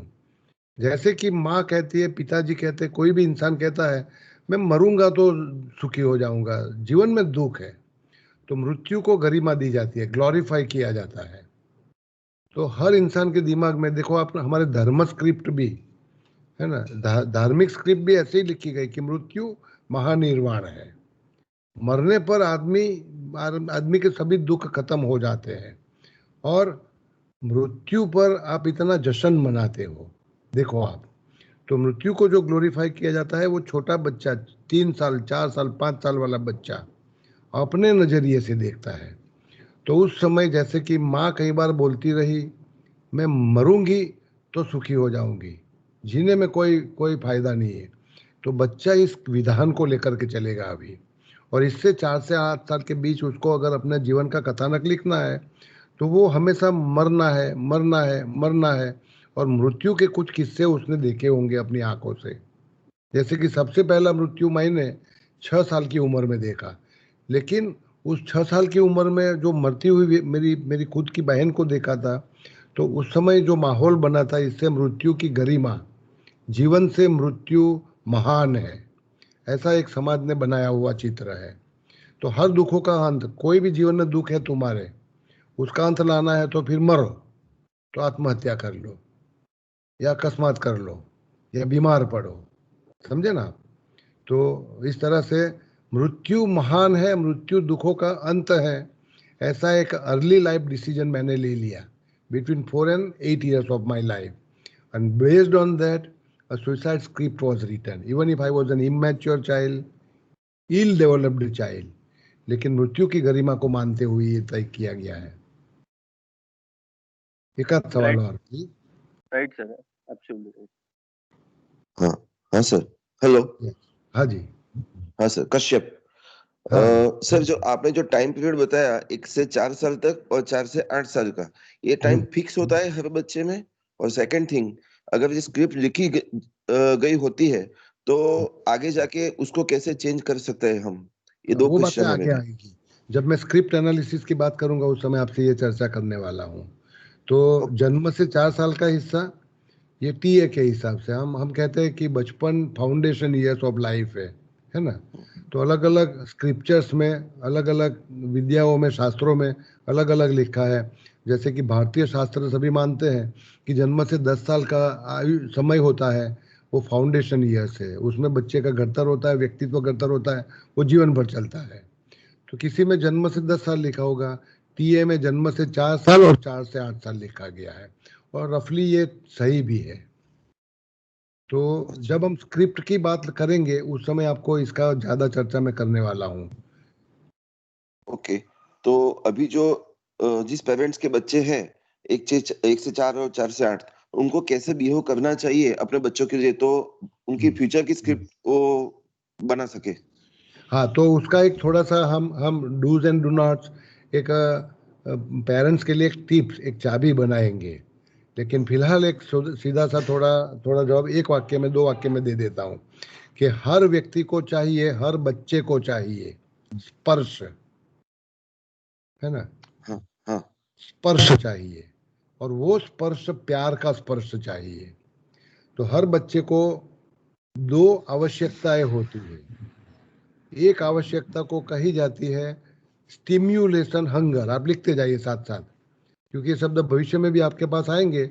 इससे आप अपने बच्चों का वर्तन और अपने बच्चे के साथ पेरेंटिंग आपको सीखने को मिलेगा। हर व्यक्ति की 2 आवश्यकताएं होती है। एक आवश्यकता है स्टिम्युलेशन हंगर, स्टिम्युलेशन, मुझे खाना चाहिए और मुझे स्पर्श चाहिए, ये मेरी भौतिक आवश्यकता है। जैसे ही मैं पैदा होता हूँ कि कठोर मार्ग से गुजरता हुआ बाहर आता हूँ माँ की पेट से, तो बहुत यातना सहन की है मैंने। मैं बाहर आऊंगा कि मुझे प्यार से कोई उठा ले, स्पर्श करे। ऐसा हर बच्चा चाहता है, भले वो नवजात है, कुछ भी नहीं समझता, उसको स्पर्श चाहिए, है ना। तो touch hunger and food hunger, हर बच्चे को जन्म लेने के तुरंत बाद माँ का दूध चाहिए, तसल्ली के लिए, पेट भरने के लिए नहीं, कि मैं इस जगत में इतना तकलीफ भुगत करके आया हूँ और मेरी कीमत की जा रही है, मैं किसी को प्यारा हूँ, मैं किसी के जीवन में मूल्यवान इंसान बन करके आया हूँ, और उस व्यक्ति ने तुरंत मुझे स्पर्श किया, तुरंत मुझे दूध पिलाया। तो हर व्यक्ति को स्टिम्युलेशन हंगर होती है। भले ही व्यक्ति कितना बड़ा हो जाता है, 50 साल का, 60 साल का, 30 साल का, उसको टच चाहिए, उसको फूड चाहिए। तो स्पर्श और आहार के माध्यम से हम हर व्यक्ति की स्टिम्युलेशन हंगर पूरी करते हैं। सोच लीजिए कि ये हंगर पूरी नहीं की जाएगी, बच्चा खाना चाहेगा, नहीं दिया जाएगा। बच्चा प्यार का स्पर्श चाहता है, क्योंकि वो परीक्षा में फेल होकर के घर पे आया है और आपने उसको चांटा मार दिया, तो सकारात्मक स्पर्श के बदले नकारात्मक स्पर्श मिला। अब ये बच्चे की स्क्रिप्ट बनने वाली है, समझे ना आप। तो स्टिम्युलेशन हंगर एक पहली हो गई। दूसरा एक हंगर है, दीज आर साइकोलॉजिकल हंगर्स। दूसरा हंगर है, उसको कहा जाता है रिकॉग्निशन हंगर। रिकॉग्निशन, हर व्यक्ति को, हर बच्चे को आदर सत्कार चाहिए, स्वीकार चाहिए। तुम कैसे भी हो, अच्छे हो, मुझे पसंद हो, भले ही तुम फेल होते हो, भले ही तुम कदरू पे हो, भले ही तुम्हारी नाक टेढ़ी है, भले ही तुम्हारी दोनों आंखें नहीं है, भले तुम टेढ़े मेढ़े हो, तुम मुझे पसंद हो। तो this is called recognition hunger. आदर सत्कार चाहिए हर व्यक्ति को। तो आप अपने बच्चों से जब पेश आते हो तो आप उसकी स्पर्श की मान्यता करिए, आहार की मान्यता करिए, और उसके आदर और सत्कार की मान्यता करिए। हम क्या करते हैं कि बच्चे अगर हमारी अपेक्षाओं के अनुसार वर्तन व्यवहार करते हैं तो उनका प्यार देते हैं, उनका स्पर्श देते हैं और उनका आदर करते हैं। और अगर मेरी अपेक्षाओं से विपरीत कुछ करता है बच्चा, तो मैं प्यार से वंचित कर देता हूँ, स्पर्श से वंचित कर देता हूँ, आदर सत्कार से वंचित कर देता हूँ। बच्चा 2 साल का भी होगा, आदर का अधिकारी है, सम्मान का अधिकारी है। तो हर माँ बाप को ये 3 नियमों को याद रखना है, ध्यान में रखना है। इन आवश्यकताओं को पूरी नहीं की जाने पर ये बच्चा भविष्य में नेगेटिव स्क्रिप्ट लिख करके अपने जीवन में प्यार के बदले तिरस्कार पाएगा, स्पर्श के बदले मार खाएगा। तो शिक्षकों की डांट पड़ेगी, मार खाएगा, भविष्य में चल करके पुलिस की मार डंडे खाएगा। तो मार की स्क्रिप्ट लिख के, शराब पिएगा, चोरी करेगा और उल्टे राह चलेगा और गुनाखोरी करेगा और कहीं ना कहीं लोगों का मार खाता रहेगा। तो स्क्रिप्ट लिखी जाती है इस तरह से। Okay okay sir, thank you. तो आगे का विषय, और फिर अगर आपके सवाल होंगे तो आज शुरू करते हैं स्ट्रक्चरल एनालिसिस। आपका मानसिक घड़तर कैसे हुआ है उसकी मैं चर्चा करने जा रहा हूँ। आपका, मेरा, हर इंसान का, और फिर हमको ये समझना भी है। तो स्ट्रक्चरल एनालिसिस में कहा जाता है कि हर इंसान 3 मनोस्थितियों का बना हुआ है। 3 मनोस्थितियां, मनोस्थिति, मनः स्थिति, ईगो स्टेट। तो ईगो शब्द सामान्य रूप से नकारात्मक रूप से उल्लेख किया जाता है, लेकिन आधुनिक मनोविज्ञान में ईगो शब्द अहंकार नहीं, अहंकार के रूप में नहीं उपयोग किया जाता। मनः स्थिति, जैसे कि मैं आपसे वार्तालाप कर रहा हूँ इस समय, तो मेरी मानसिक स्थिति क्या है, मेरी मनः स्थिति क्या है।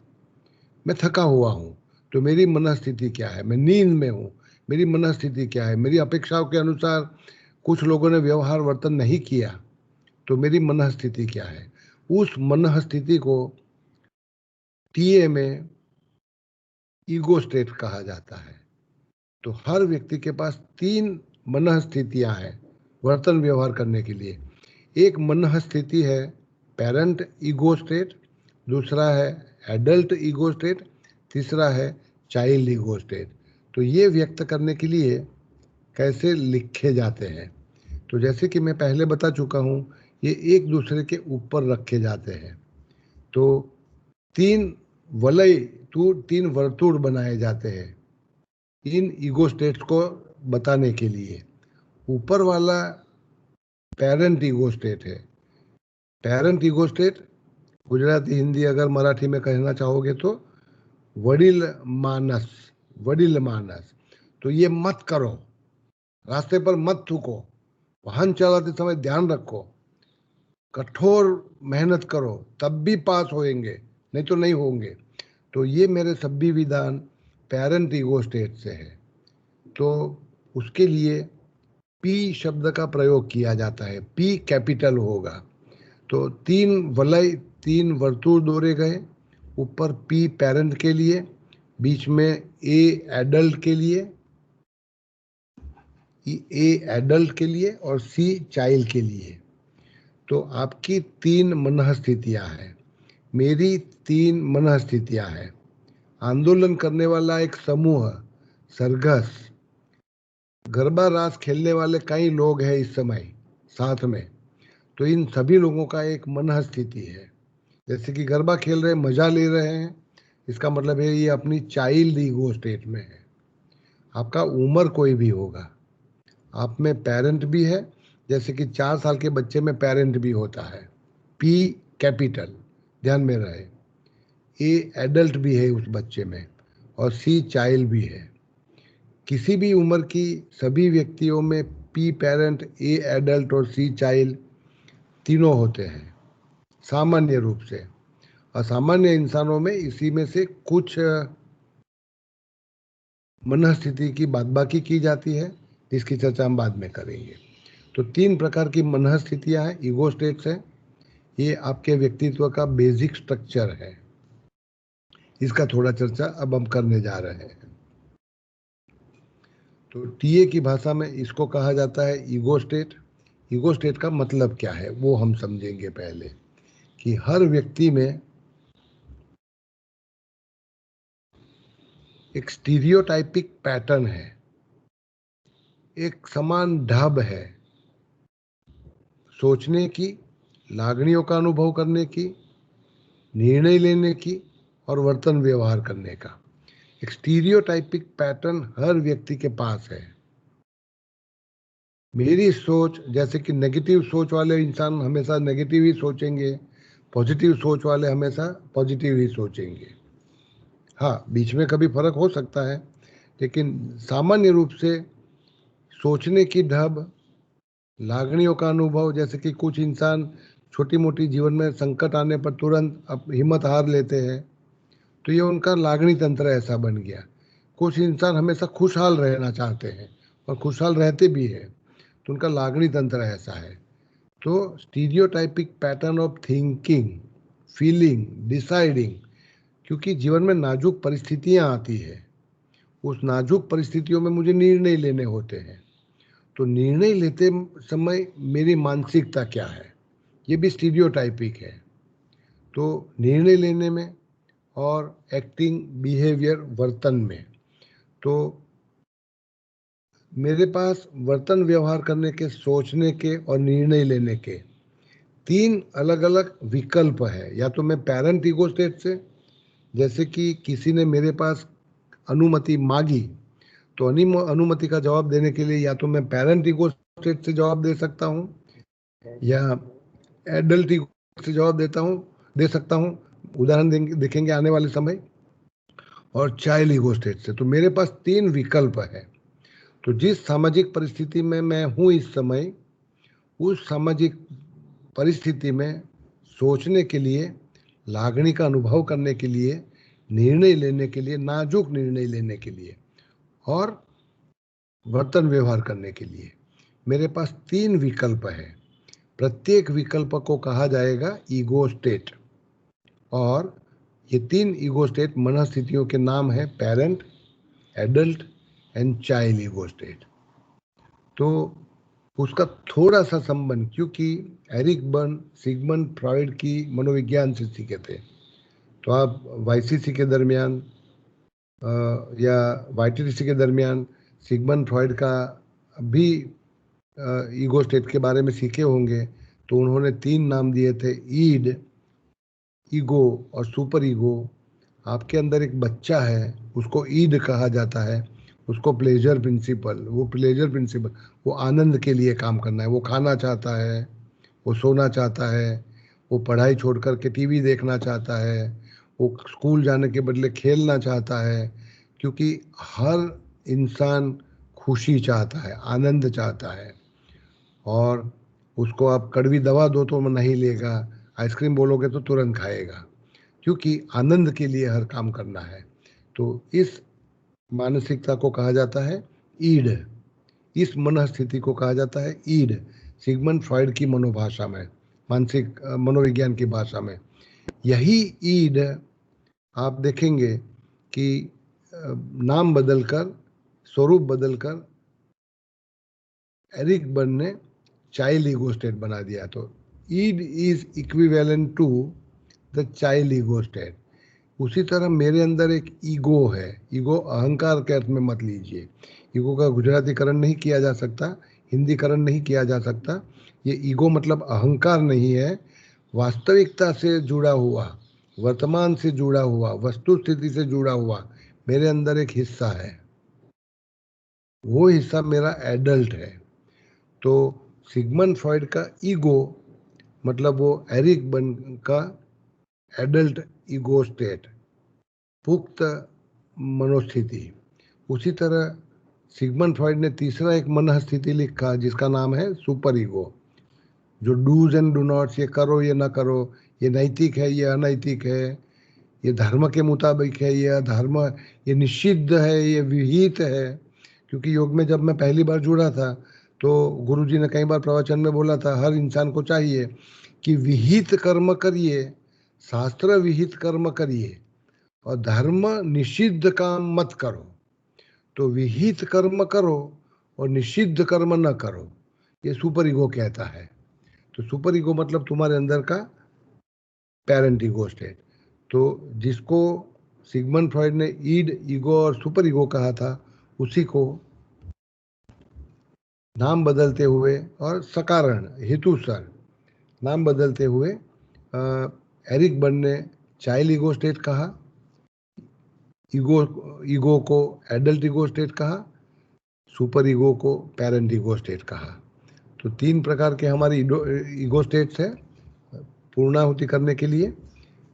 सिगमंड फ्रॉइड के अनुसार ये मनस्थितियों के नाम थे ईड, ईगो, सुपर ईगो, जबकि एरिक बर्न के ईगो स्टेट्स के नाम बनाए उन्होंने child ego state, adult ego state, parent ego state. फिर उसका वर्गीकरण भी किया उन्होंने कि चाइल्ड ईगो स्टेट 3 अलग अलग प्रकार के होंगे। नेचुरल चाइल्ड होगा तो आपके वर्तन व्यवहार में आपको पता चलेगा। कैसे पता चलेगा कि आप इस समय चाइल्ड ईगो स्टेट में हो, एडल्ट ईगो स्टेट में हो कि पेरेंट ईगो स्टेट में है? इसका आधार आप कौन से शब्दों का उपयोग करते हो।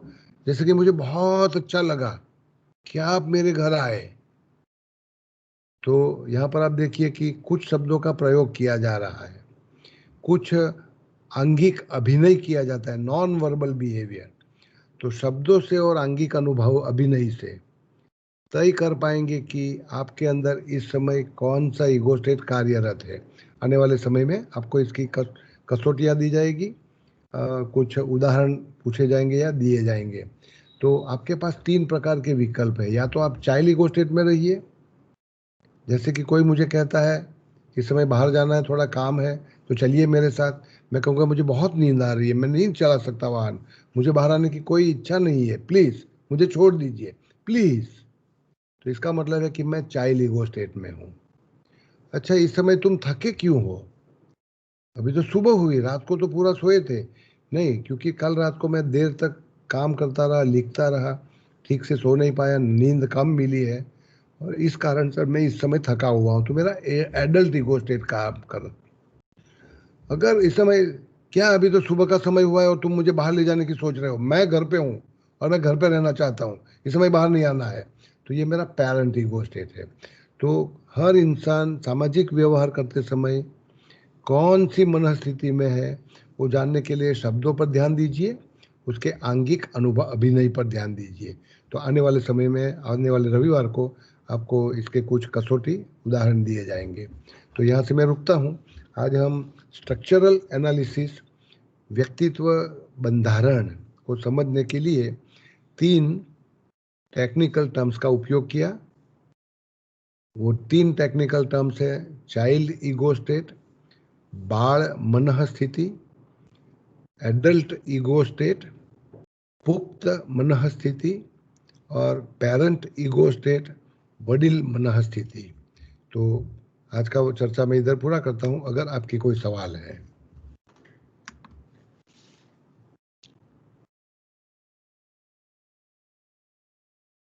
सर नमस्कार। नमस्कार सर, આ સાયકેટ્રિસ્ટ નો સબ્જેક્ટ नहीं, आ साइकियाट्री नो विषय नहीं था। अलग હોય છે। नहीं नहीं नहीं, ये टीए का खूबी ही ये है कि बाकी के मनोविज्ञान मनोविश्लेषकों द्वारा, साइकोथेरापिस्ट द्वारा, साइकोलॉजिस्ट द्वारा या साइकियाट्रिस्ट द्वारा पढ़े जाते हैं, बाकी के मनोविज्ञान। ये एकमात्र ऐसा मनोविज्ञान है जो आम आदमी के लिए बना है, मेरे और आपके लिए बना है। जैसे कि आज जितनी भी चर्चा मैं कर चुका हूँ, इससे आपके ध्यान में ये आया होगा, ये तो मेरे घर का मनोविज्ञान है। मेरे बच्चों के साथ मैं कैसे पेश आता हूँ, मेरे विद्यार्थियों के साथ मैं कैसे पेश आता हूँ, है ना। तो जैसे कि जब भी मैं विद्यार्थियों के साथ पेश आता हूँ तो उसकी गहरी छाप उनके बाल मानस पर पड़ेगी। उनके अंदर एक चाइल्ड ईगो स्टेट है ना, तो उसी से उनका घड़तर होने वाला है। तो ये तो मेरे और तुम्हारे दैनिक व्यवहारों में, सामाजिक व्यवहारों में लागू किया जा सके और एक दूसरे को हम समझ सके, क्योंकि जैसे जैसे ये विषय अपनी गहराई पकड़ता जाएगा, आप एक दूसरे को समझने लगेंगे, आप अपने दुखों को समझने लगेंगे और उन दुखों को दूर करने के लिए क्यों मुझे किसी साइकोलॉजिस्ट के पास जाना चाहिए, क्यों किसी प्रोफेशनल व्यक्ति के पास जाना चाहिए, ये तो मेरे हाथ की बात है ना। जैसे कि 2 व्यक्तियों के बीच लगातार लड़ाई होती रहती है, तो विश्लेषण ये किया गया कि लड़ाई इस कारण होती है कि दोनों नेगेटिव स्क्रिप्ट लिख करके जी रहे हैं साथ में। जैसे कि पति पत्नी, है ना, नेगेटिव स्क्रिप्ट लिखी हुई है। तो एक बार उनकी नेगेटिव स्क्रिप्ट उनकी ध्यान में आएगी, ये स्क्रिप्ट लिए बदल देंगे तो घर में खुशी का वातावरण आ सकता है।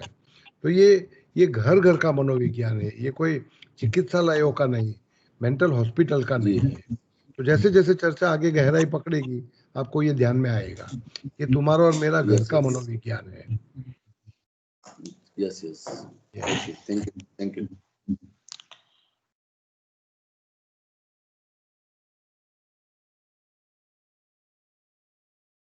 और कोई सवाल है? नहीं तो पूरी करेंगे चर्चा। सर मेरा एक सुझाव ऐसा है कि जो प्रेगनेंसी जब लेडी कंसीव करती है तो उससे पहले उस वक्त और उसके बाद का समय जो पेरेंटल समय है 8 साल का बच्चे का, तो हर एक पेरेंट को एक साइकोलॉजिकल ट्रीटमेंट देनी चाहिए, तो उसके मुताबिक उसके बच्चे का डेवलपमेंट होगा और फिर हम समाज में गांधी जी या सरदार वल्लभ भाई पटेल या छत्रपति शिवाजी कई ऐसे चरित्र निर्माण कर सकते हैं, उसके लिए हम भी कुछ करना चाहिए, ऐसा मेरा सोचना है। अच्छा, तो इसको आपने क्या शब्द प्रयोग किया, मैं भूल गया। साइकोलॉजिकल ट्रीटमेंट देनी चाहिए ऐसा आपने बोला? नहीं जी सर, जो पेरेंटिंग का प्रशिक्षण, पेरेंटल ट्रेनिंग, पेरेंटिंग का ट्रेनिंग, बच्चे के उछेर की तालीम देनी चाहिए, तो इसमें ये सब बातें बताई जानी चाहिए। तो मैं ये काम कर रहा हूँ सालों से। मैंने टीए सीखा 1989 में, तब से ये काम मैं लगातार कर रहा हूँ। तो इसके आधार पर 2 प्रकार के वर्कशॉप्स होते हैं, कार्य शिविर हुआ करती है, और मैं कहीं गुजरात में कई जगह पर कर चुका हूँ।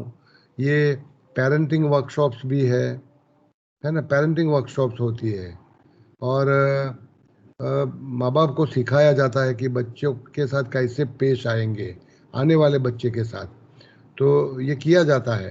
और दूसरा एक तरीका है फैमिली थेरापी, जैसे कि कई कुटुंबों के कुटुंब दुखी है ना, तो ये अगर दुखी कुटुंबों को साथ में लेकर के फैमिली वर्कशॉप किया जा सके, उनमें उनको फैमिली गेम्स बताई जाती है, फैमिली गेम्स। तो जैसे कि उस गेम्स में बताया जाता है कि एक दूसरे के साथ आप स्पर्श, मान्यता इत्यादि भूख पूरी करने के लिए कैसे पेश आना चाहिए। तो ऐसी टीए में फैमिली गेम्स भी है, तो इसके द्वारा कुटुंबों को प्रशिक्षित किया जा सकता है, जाता भी है। तो थोड़ा सा परिचय आगे चल करके हम कभी कोरोना का माहौल जब खुल जाएगा तो समूह में मिलकर के ऐसी सेशन करेंगे, ऐसी गेम्स हम करेंगे जरूर। जरूर सर मुझे एक पूछना है। हरिओम। हाँ हरिओम, नाम बोल जो पहला। सर दक्षाबेन बोलू छू। हाँ जी। तमे आपने जो बोला ना स्क्रिप्ट लिखी जा रही है, गुजराती में चलेगा? और एनी लैंग्वेज। તમે જે હમણાં કહ્યું ને કે કઈક વસ્તુ જોઈને નિર્ણય લે છે, તો મારા નાની 102 વર્ષે ઓફ થઈ ગયા ને, તો એમને 1.5 મહિનો ખાવાનું છોડી દીધું હતું અને પછી એ ધામમાં પહોંચી ગયા. તો મારી મમ્મી અત્યારે નોર્મલ બીમારીમાં છે, પણ એમને એવું લાગે છે કે હવે મારે ખાવાનું ના ખાવું જોઈએ, તો રિયલી એ ખાવાનું ખાતા નથી. તો હવે સ્ક્રિપ્ટ અમે કેવી રીતે ચેન્જ કરી શકીએ, કેમ કે એમને તો હવે કોરોના ડિક્લેર કરી દીધો. ખરેખર એમને હતો નહીં, નેગેટિવ હતો પહેલા. તો કોણે ડિક્લેર કર્યું? ડિક્લેર એટલે જે સેકન્ડ ટેસ્ટ થયો ને એમાં એમનું આવ્યું કે એમને માઇનોર કોરોના છે, પણ એમને મેન્ટલી એવું ડિસાઈડ કર્યું છે ગઈ 11 તારીખથી એમને કોઈ જમવાનું જમ્યા જ નથી, 11 તારીખ પછી, અને આપણે ફોર્સ કરીએ તો 1 જ ચમચી ખાય છે. તમારો વ્યક્તિગત સવાલ છે, એટલે મારે તમારા મમ્મીને હું મળું અને સમજું ત્યારે મને વધારે ખ્યાલ આવી શકે, એટલે આ રીતે જવાબ આપી દેવું તો મારા માટે બહુ અઘરું છે. પણ આહાર ત્યજીને જીવ છોડવો, સંથારો જેને કહેવામાં આવે છે, બરાબર ને, એવી એક સ્ક્રિપ્ટ આપણા ધર્મોએ લખેલી છે. ઓકે, બરાબર ને. જैसे કે મારે કોઈ ધર્મનું નામ નહીં લેવું જોઈએ, જૈન ધર્મ એમ ના કહેવું જોઈએ, પણ આવી એક સ્ક્રિપ્ટ આપણા ધર્મમાં લખી, એ આપણા પેરેન્ટ ઈગો સ્ટેટમાં છે, પેરેન્ટ ઈગો સ્ટેટમાં. ઓકે, હવે એટલી દ્રઢપણે લખાય છે કે જીવ છોડવો હોય તો ખાવાનું છોડી દેવાનું, બરાબર. તો એમાં મૃત્યુની ગરિમા કરવામાં આવી છે, અને એને મૃત્યુને પામવા માટે તમારે કાં તો 12મા માળથી ભૂસકો મારો અથવા તો ખાવાનું છોડી દો. પેલું પીડાદાયક છે, આ તમે પથારીમાં પડીને ધીમે ધીમે માએ કર્યું, હવે મારો વારો છે. તો આ સ્ક્રિપ્ટ રિપીટ થાય છે દરેક ઘેરે, ધાર્મિક સ્ક્રિપ્ટ છે આ. હા, એને બહુ ઊંડું ચિંતન માગી લે છે આ, અને હું આની વિરુદ્ધમાં છું કે આપણને આટલું મહામૂલ્ય જીવન મળેલું છે, એનો ત્યાગ કરવાનો ના હોય, આપણે એનો આદર કરવાનો હોય, એનું તો જતન કરવાનું હોય, બરાબર ને. તો મૃત્યુનો ગૌરવ નહીં કરવું જોઈએ. અને સંથારો અને એવું આપણે, હું નથી માનતો, પણ ઓફકોર્સ મેં બહુ મર્યાદિત જવાબ આપ્યો છે, અને કેમ કે વ્યક્તિગત કેસ છે એટલે હું પણ આ મોટે ભાગે એક ધાર્મિક સ્ક્રિપ્ટ કામ કરી રહી છે. રિલિજિયન પણ આપણી સ્ક્રિપ્ટ લખે છે, બરાબર ને? આપણા જીવનમાં દુઃખ હોય પણ આપણે ઈલાજ નહીં કરીએ. કેમ નહીં કરીએ? કારણ કે આ મારા પ્રારબ્ધમાં લખેલું છે, માટે હવે મારાથી બદલાય નહીં, એટલે અમારી સ્ક્રિપ્ટ. તો આ રિલિજિયનની સ્ક્રિપ્ટ છે આવી. એવી રીતે ઘણી બધી પ્રકારની સ્ક્રિપ્ટ લખવા માટે આપણે સ્ટફ વાપરીએ છીએ. તો તમારા મમ્મી અને તમારા નાની એ લોકોએ મારી મતે રિલિજિયસ સ્ટફ વાપર્યું છે પોતાની સ્ક્રિપ્ટ લખવા માટે. એટલે અમે જૈન નથી, અમે તો ગમે તે હોઈ શકો. એવું કઈ જૈન એટલે મેં અવતરણ ચિહ્નમાં કહ્યું કે એમાં સંથારો કરીને મૃત્યુ પામવું, એવું પણ બીજી બધી ઘણી બધી જાપાનમાં પણ એક કમ્યુનિટી છે, એ લોકો મરવાનું હોય ત્યારે ખાવાનું છોડી દે છે. અને એ લોકો તો 109-10 વર્ષના હોય, પછી એ લોકો નક્કી કરે કે અમારે હવે જીવવું નથી, તો ખાવાનું બંધ કરી દે, એટલે અમુક દિવસે એમનો અંત આવી જાય. તો સંથારો કહીએ છીએ આપણે એને. ઈચ્છા મૃત્યુ પણ કહેવામાં આવે છે એને ઘણી વાર, પણ હું એને ઈચ્છા મૃત્યુ નથી કહેતો. ઈચ્છા મૃત્યુ જુદા અર્થસર, યુથેનેઝિયા જેને કહેવાય જુદા અર્થસર વપરાય છે. ઓકે, રોચક પ્રશ્ન છે તમારો, ગમ્યો મને. હરિઓમ સર. હરિઓમ. છે કે જ્યારે ઘરમાં બે પેરેન્ટ હોય તો એક પેરેન્ટ બહુ જ વાલ કરે અને બીજો એકદમ સ્ટ્રિક્ટ હોય, તો એવા કેસમાં બાળક બેલેન્સ બનાવી શકે કે પછી વધારે બગડે? કારણ કે માં બહુ પ્રેમ કરે છે અને પપ્પા વળ્યા જ કરે છે, તો એવા કેસમાં કેવી રીતે બેલેન્સ થાય? સામાન્ય ઘરોમાં આપણે વિકૃત મનોસામાજિક સ્થિતિ નથી હોતી એવું સ્વીકારી લઈએ, કેમ કે મોટે ભાગે પિતાનું કામ કઠોર થવાનું અને માનું કામ લાડ પ્યાર કરાવવાનું, આ સામાજિક જવાબદારીઓ સોંપી દેવામાં આવેલી છે. થોડો હું આની અંદર ભેદ ધરાવું છું કે પિતાએ બહારથી કઠોર રહેવું અને અંદરથી મુલાયમ રહેવું, અને માએ બહારથી મુલાયમ રહેવું અને અંદરથી કઠોર રહેવું. આવી એક ભૂમિકા હોવી જોઈએ. એને બદલે આપણા ઘરોમાં એવો નિયમ બની ગયો કે માં લાડ કરે અને પિતા કઠોર બને. આવા વાતાવરણમાં કેવી રીતે જીવવું એ દરેક બાળક પોતાને એની પોતાની ડિફેન્સ મિકેનિઝમ્સ હોય છે, રક્ષણાત્મક નીતિ હોય છે દરેક બાળકમાં, જે આવતી વખતે ચર્ચામાં આવશે. એટલે રક્ષણાત્મક નીતિથી બાળક ટકી જશે. દરેક બાળકમાં સર્વાઈવલ ઇન્સ્ટિંક્ટ છે, માના પ્યાર સામે પણ ટકવાનું છે અને પિતાની માર સામે પણ ટકવાનું છે. અને એના માટે જે સર્વાઈવલ ઇન્સ્ટિંક્ટ વાપરે છે એના માટે જુદી જુદી પ્રકારની ડિફેન્સ મિકેનિઝમ એ અપનાવે છે. આવતી વખતે આપણે જોઈશું આ બાબતમાં, એટલે તમને વધારે ખ્યાલ આવશે. મોટાભાગના બાળકો ટકી જાય છે, પણ જ્યારે બહુ વિસંગત વાતાવરણ હોય, પિતાજી અત્યંત કઠોર હોય, બાળકને જોર માર મારે અને મા બાળકને બહુ લાડ લડાવે પિતાથી રક્ષણ આપવા માટે, તો આવું જ્યારે અત્યંત વિષમ વાતાવરણ હોય ત્યારે બાળકો બગડી શકે છે. મોટાભાગના બાળકો ટકી જાય છે આ વાતાવરણોમાં અને કઈ વાંધો નથી આવતો. सर लता हाँ जी सर, ये जो इसके जैसे पहले के समय में अभिमन्यु ने उसके पेट माँ के पेट में से ही बहुत कुछ सीख लिया था, तो क्या एक माँ अपने बच्चे के लिए कुछ भी स्क्रिप्ट तैयार कर सकती है इस तरह से? हम हाँ, थोड़ा कठिन सवाल है. सकारात्मक वलन गर्भधारण के समय, सगर्भावस्था के दरमियान अगर आपकी विचारधारा सकारात्मक होगी, लागणी सकारात्मक होगा, आप खुशहाल रहेंगी और अपना देखभाल करेगी. अपने बच्चे से थोड़ा वार्तालाप करना होगा. पेट में जो बच्चा है तो पेट पर हाथ रखो और उससे वार्तालाप करो. चैन से बैठो और बच्चे से वार्तालाप करो, मनोमन करो या बोल के करो, तो बच्चे की मानसिकता पर उसका प्रभाव पड़ता है. ऐसा बहुत सारे अभ्यासों में स्थापित किया गया. जो माता टेंस होती है गर्भधारण के समय, गर्भ के 9 मास समय दरमियान दुखी होती है, तंग होती है, के बच्चों को आपत्ति आती है, ऐसा भी देखा गया है. तो माता को केवल माँ नहीं, पूरा कुटुंब और पिताजी की भी जिम्मेवारी है.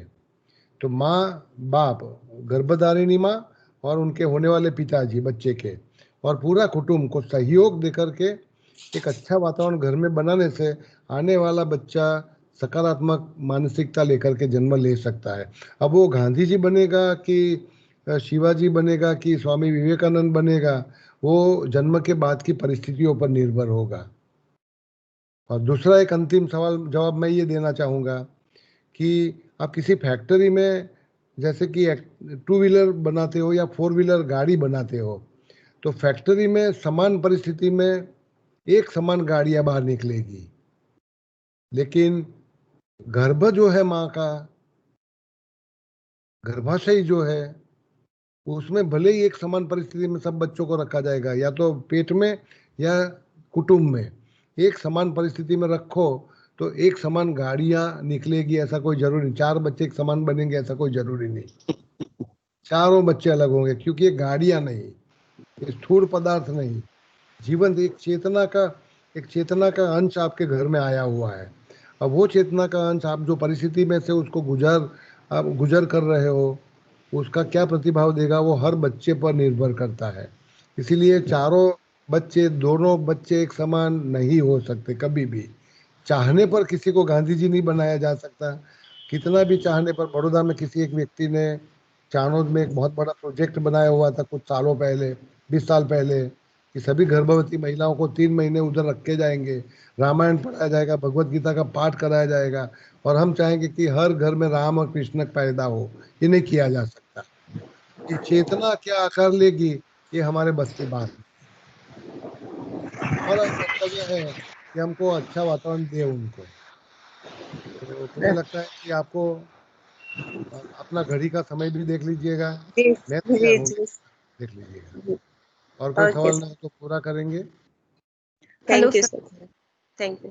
हेलो, ओके, तो अगले रविवार को। हेलो, हाँ बोलिए। Good morning Ila Pandya, Kiranbhai.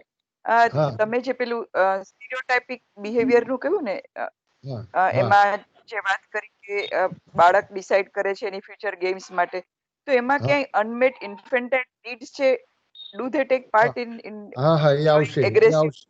हाँ, जैसे कि हाँ अनमेट नीड है, जैसे कि मुझे स्पर्श की आवश्यकता है और माँ बाप नहीं हाँ दे रहे मेरे, उनकी खुद की समस्याओं के ग्रस्त होने के कारण या व्यस्त होने के कारण माँ बाप मेरी स्पर्श की आवश्यकता पूरी नहीं कर रहे।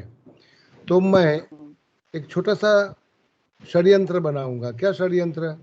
कि माँ ऑफिस जाने की तैयारी में है, पिताजी ऑफिस जाने की तैयारी में है, मैं मुंह मेरा बीमार बना दूंगा, रोने लगूंगा, पेट में दुखता है, माँ मैं बीमार हूँ, तो मेरे पिताजी, मेरी माँ अपना कारोबार छोड़ के छुट्टी लेकर मेरे पास बैठेंगे, सर पर हाथ रखेंगे। तो एक संबंध जोड़ दिया मैंने कि बीमारी से स्पर्श मिलेगा, बीमारी से प्यार मिलेगा, बीमारी से सिंपैथी और अटेंशन मिलेगा। तो एक बार बीमार पड़ो, 2 बार पड़ो, 10 बार पड़ो, तो ये रिहर्सल मैं अपने जीवन में जन्म से 4 साल से लेकर 4 से 8 साल के दरमियान करता हूँ। इसका मतलब है कि मैं बीमार पड़ूंगा तो लोगों का ध्यान मिलेगा, प्यार मिलेगा, स्पर्श मिलेगा, ये मेरी स्क्रिप्ट बन जाएगी भविष्य में। तो मैं बीमार ज़्यादा पड़ने लगूंगा। तो हो सकता है कि ऐसी स्क्रिप्ट इस तरह से लिखी जा सकती है। ओके, थैंक कुछ उदाहरण देखेंगे, स्क्रिप्ट का चर्चा जब करेंगे तो बहुत सारे उदाहरण देखेंगे। एक आध उदाहरण मैं बोल रहा हूँ। ये नकारात्मकता मतलब कि मेरे माता पिता मुझे प्यार से स्पर्श नहीं करते, तो भले मार से स्पर्श नहीं कर, प्यार से नहीं करेंगे, मैं थोड़ी शरारत ऐसी करूंगा ताकि मुझे उनका चांटा पड़े। तो प्यार के स्पर्श को चांटे के स्पर्श में रूपांतरित किया जाता है। तो એને स्क्रिप्ट का પેલું चर्चा, અટેન્શન બિહેવિયર આપણે કહીએ છીએ, attention seeking behaviour. Attention seeking behaviour, yes. બહુ પુખ્ત રિટાયર્ડ વ્યક્તિની હમણાં આ સ્ક્રિપ્ટ સાંભળી રહ્યો છું. લગભગ 65 વર્ષના યુનિવર્સિટી ટીચર છે. તો ઘણી જગ્યાએ આ નેગેટિવ સ્ક્રિપ્ટ લખાય છે. ओके, तो मुझे लगता है कि आपको चिंतन के लिए आज बहुत सारा स्टफ दे दिया है। आपके दिमाग में इसको 1 हफ्ते तक आप चिंतन करते रहिए। टीए बहुत रोचक है, बहुत सारी आपको रोचक बातें, रुचिकर बातें अपने जीवन में आत्मनिरीक्षण के लिए, अपने कौटुंबिक जीवन में आत्म परीक्षण निरीक्षण के लिए और चिंतन के लिए आने वाले समय में देने वाले हैं। तो ये चर्चा आने वाले रविवार को जारी रखेंगे। हरिओम सबको, good day. Hariom sir. Thank you sir.